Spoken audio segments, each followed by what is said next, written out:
Skep leë konsep-aansigte in Revit bied 'n skoon doek vir gedetailleerde tekeninge en aantekeninge. Hierdie aansigte is noodsaaklik vir die ontwikkeling van spesifieke besonderhede sonder om die hoofmodel aansigte te oorlaai. Kry toegang tot die aansigoortjie. Klik op die aansigoortjie in die Revit koppelvlak om 'n nuwe konsep-aansig te begin skep. Kies konsep-aansig. Kies die opsie konsep-aansig hier om 'n nuwe leë aansig te begin. Benoem die konsep-aansig. Verskaf 'n duidelike en beskrywende naam vir die nuwe aansig om later maklike identifikasie te vergemaklik.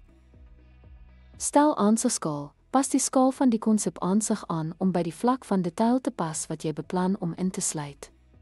Teken en annoteer. Gebruik die tekengereedskap om lyne, vorms en teks by te voeg soos nodig in die konsep-aansig.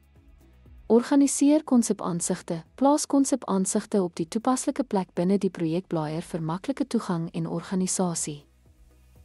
Skep leë konsep-aansigte is noodsaaklik om op spesifieke besonderhede te fokus sonder afleiding.